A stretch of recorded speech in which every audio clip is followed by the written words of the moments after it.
lack of contention is just vibes and music and conversation and beauty and gear. Way. I was expecting her to have a pretty bad or potentially bad attitude, or she would be asking for something, or say, hey. And the mama, the sister, the brothers, and then another little kid is on the other end, and they out there making money, they hustling. They naturally know how to take care of themselves and how to make sure that they can make a dollar holler. Listen, Americans are in shock. They are in shock how Africans live their lives and basically behave towards each other. Like, listen, I all the time say that Americans are traumatized, and until they leave America, they don't know how traumatized they are until they leave. They don't know how traumatized they are until they leave. And also, I have other foreigners sharing their experiences visiting Africa. Let's go into the video. Don't forget to like, don't forget to subscribe. I just got back from the continent, from Ghana specifically. And my goodness, did they do a number on us here in these United States. What I experienced there was a connectedness, a current of connectedness. I can't tell you how many parties, how many clubs, how many events we went into, some crowded, some not, some we would walk to the front, some, we weren't. And at no time did another woman size me up. No time did a man bump another man. Oh, my bad, just afraid that it was about to be contentious. No, they kind of touch each other like, are you good? Are you trying to pass? That's, let me move out of your way. Just a lack of contention is just vibes and music and conversation and beauty and gear and progress and ideas and business exchange and goodness gracious. I understand when I hear rumblings that, Africans may talk about Black or African Americans' way of thinking and just our divisiveness and how we don't get it. And we don't. And what was seeded in us from the journey onward up until today keeps us from really recognizing where we come from and all the things that had to happen for us to be here right now. To really get that, you can't be the same. You can't be the same. You can't have the same contempt for your brother or sister. You can't try to understand why a person is behaving a certain way when that's not how they were built. So much to process. Yeah, that's it for now. But a number was done on us. And all right, bye. All right, good afternoon. I want to talk to you guys about an experience that we had, a social experience that we had at the Accra Mall in Ghana. Okay, my cousin, who had been living in Africa for about 3 years, had invited me over. It's my first time coming over back then. And we went to the Accra Mall, and he said, hey, watch this. I'm going to show you how Africans socialize and why is it so different from us. So he asked this lady, we're at the mall eating, to come over and sit down and talk. He invited her to come over and sit down. She was tall, smooth skinned. And I was like, how we don't know her. She could come over here and do something real bad. And he said, no, watch this, just watch. So she came, she sat down. She was actually pretty nice.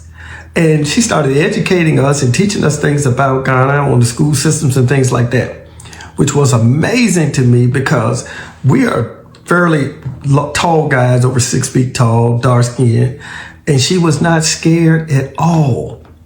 She wasn't afraid to sit there and talk with us or anything. And then considering where I'm from in the States, that's not considered a good thing. So, and I guess my point is, if that was in the States, that would have went a totally different way. I was expecting her to have a pretty bad or potentially bad attitude, or she would be asking for something, or say, hey, you're wasting my time, this is harassment, anything. See, that's why we don't communicate that way over here. We try to stay to ourselves for our own protection and safety. Over there, it was more like you were talking to your cousin or somebody that you knew for a long period of time. And that's the advantage that you have in Africa. I would tell anybody, the people are very welcoming, and it's like you're dealing with people that you've known for a long time.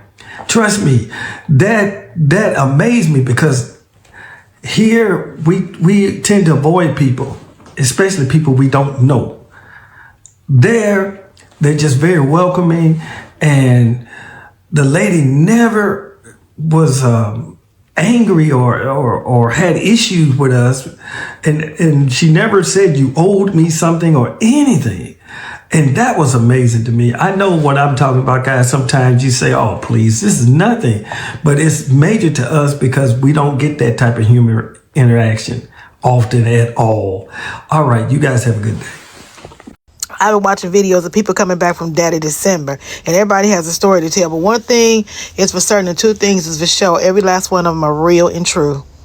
The first time I went to Ghana, I was blown away. First thing came to mind was they lied to us. They lied to us bad. They had us thinking that Africa was full of a bunch of huts and poor people and children with flies all over the place. That was a total lie. These children are out here hustling, making money. The mama and daddy on one end, and the mama, the sister, the brothers, and then another little kid is on the other end, and they out there making money, they hustling. They naturally know how to take care of themselves and how to make sure that they can make a dollar holla. I can't stand it. I feel cheated. I feel like we could have been had this experience.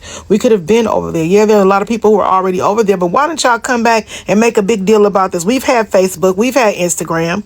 Nobody has went over there and really told us a story about it. Took the majority to go over there to see what Ghana and what Nigeria is about, and all these various places of Africa, and in order for us to really see what's really going on.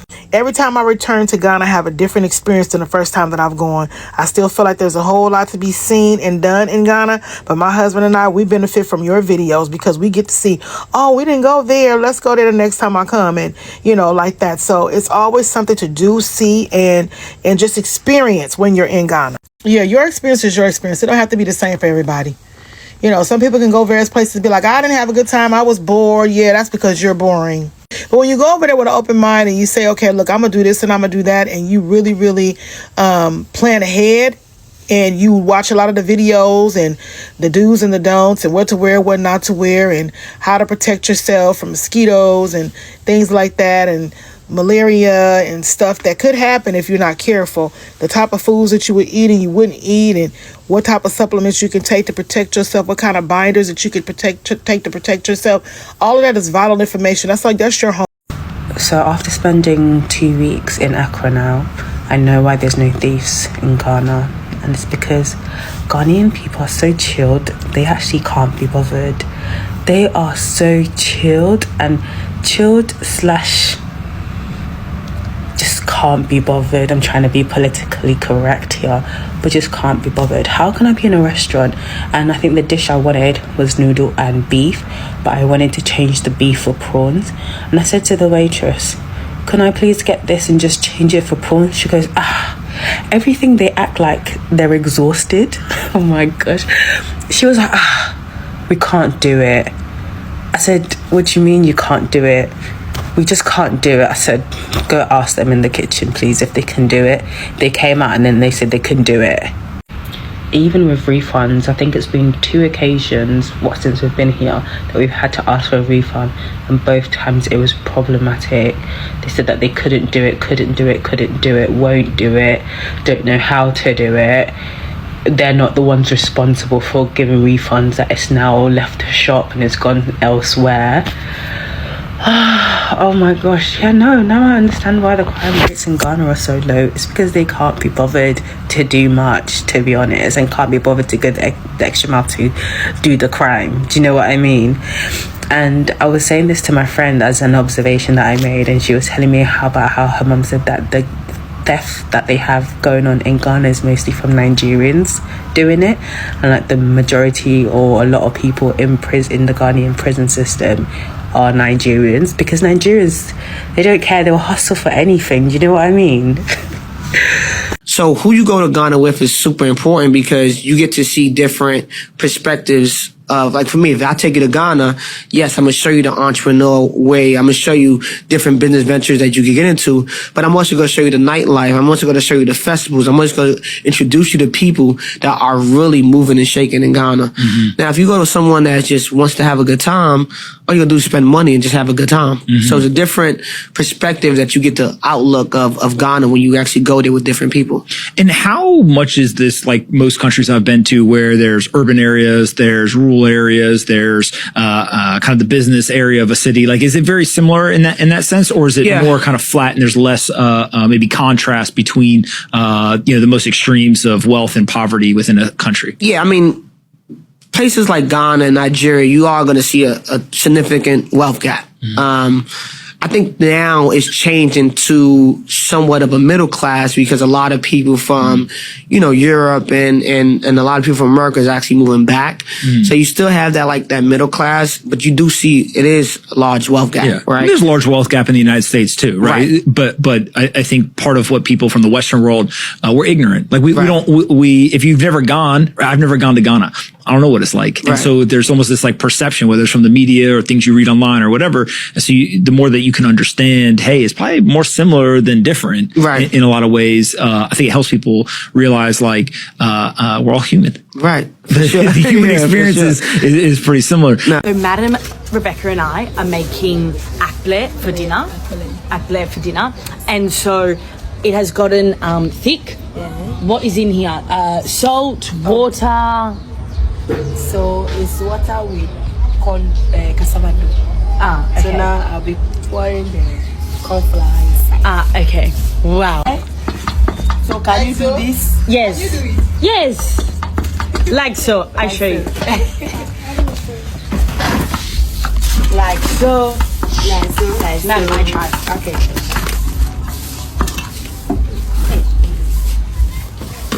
Oh, this is hot. Hey, this is too hard. Wow. We have finished cooking and now it's time to try. Madam? So cut. Hey, hot. Okay, cut, dip. Right. Ow. Madam, it's hot. Okay, now dip. Dip. Ow. Take this one. Thank you. Dip. What did he say? It's okay. Wow. Oh my gosh. Amazing, madam. Are you sure? Beautiful. So much flavor. Very nice. Thank you. Today's my first time in Ghana, and we're gonna go check out a night market over here called Osu Night Market. Let's see what they got. So the first stand we see here, they're grilling up some fish, some chicken. It looks very good, and then adding all these vegetables to it. I'm not gonna lie, I don't know what half this stuff is, but that's the beauty of travel. I'm here to learn and try new things. So looks like we got a bunch of different stews here. This night market actually has so many different vendors. There are like 30 different stands. So these are a couple mackerel grilling up. What time you close? 3 a.m. 3 a.m.? Yeah. No way. Yes, way. 3 a.m. Yeah. All night. That's all night, bro. I thought they closed at like 11 or something. Look, we got more fish here. We got a lot of like dried up fish. You can get some jollof here, some rice and stew. So this stand right here is for kinke. I have no clue what it is, but I just learned. And apparently people eat it with all of these different fish. I want to try this thing called wache. Everyone's telling me you got to try it when you're in Ghana. This is a wache stand, G&G special wache. This is wache, the shito, and the spaghetti and the Great way to end the night here in Ghana. When you come here, come check out Osu Night Market. I'm making fufu. Hey, beautiful souls. If you're new here, I'm Jalea. Born in Gary, Indiana, refined in Arizona, and now living out my dream here in Ghana. And today, I am making fufu on my compound. Is this to raise your hand? Yeah. When it gets hot? Yeah. I don't know. This hand? No, this one. Yeah, this one. Yeah. I'm gonna get my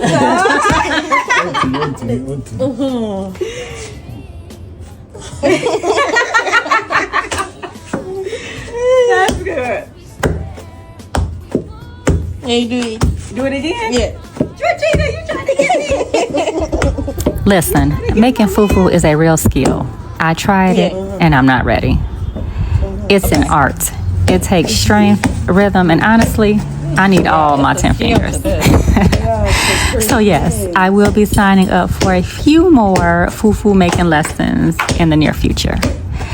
But this is day 4 of my first 30 days living here in Ghana, and I'm loving every part of the journey. Still learning, still laughing, still grateful. All right, now this is the final look. Fufu and veggie stew. Would you try it? Have you had it before? Because listen, making this whole fufu is a workout. And if you know how to make it, don't gatekeep. Drop it in the comments. Let me know.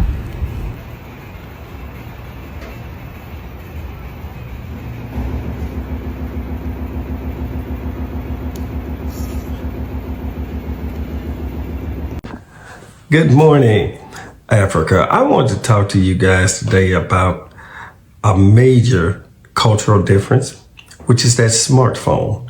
I noticed that Africans will turn their smartphones off for hours, okay? And they'll just turn it off. That's something that amazed me, because I would tell my cousin, look, never turn a smartphone off. Even if I had to pay to keep that thing with the minutes or whatever. You see, in our culture, we will never, if you're a businessman, you will never turn that smartphone off, okay? There are important functions that we have in life. You have a heart, a brain, a smartphone, kidneys, intestines, and lungs. You understand? That's how important that smartphone is. And then the government monitors your smartphone. They know where you are, know what you're talking about, know what you're doing. Just as long as you're not messing around with terrorists and wild things like that, you're gonna be fine. But this is the most important thing that I'm trying to get across to you. That smartphone is attached to our lives because there's constant opportunity coming through that smartphone. And what I began to realize is when I'm in Africa, maybe there's not that much opportunity coming through that smartphone. And so I think that needs to probably change, that people need to be able to communicate and share with one another, because I could never turn this phone off. Our society is so blended in with it. It's almost like an important organ in your body. If you lose your smartphone, you go crazy here, all right? Even if you misplace it for a second, you'll be feeling alone without that smartphone. That smartphone makes it happen, and without it in our culture, nothing moves now. All right? And the government knows that, and that's how they can keep tabs on you and know what you're doing and know what you're thinking. All right, you guys have a good day. I'm currently in Ghana and I've just finished at church and I'm eating. I got offered an egg with pepper inside of an onion. I didn't know what pepper was. I've taken a bite and I didn't realize how spicy it was. Oh my god, it's so much flavor, but it's hard. So, it is actually something that I've actually heard a couple of times, because we have people that also travel to the US and all that. We have friends, and they say some of these things. You can even be living in the same vicinity or community or area, or even next to you. You having, let's say, a neighbor for like 3 years, 5 years. You wouldn't even know your neighbor. Like, you wouldn't even know know your neighbor in America. And I think in some part of Europe and even in the UK, you wouldn't know your neighbor. You don't talk to anyone. And those that live in apartments, hardly can you or will you even talk to your neighbor, like someone whose apartment is next to you. What kind of life is this? Geez, like it is crazy hearing some of these stuffs from Americans. Listen, if you're American, African American, Black American, FBA, whoever, let me tell you, yes, America is a very nice country, but trust me, there is more life out there waiting for you to explore. Feel free, make some money, go out there and live your life, explore and get to see how other people also live their lives. This is one of the reasons why you are seeing a lot of Americans saying they never thought Africa was this, Africa was that. They thought Africa was bush, like Africans were living in huts. Bro, you guys are traumatized. Let me tell you, you are traumatized. If you've been watching my video not long ago, the second man or the second American man that I showed, for instance, was also talking about gun the other time when his first time coming to Africa. Listen, Americans, please kindly leave America a bit, go out and explore. That's the advice I would give. Thank you so much for watching.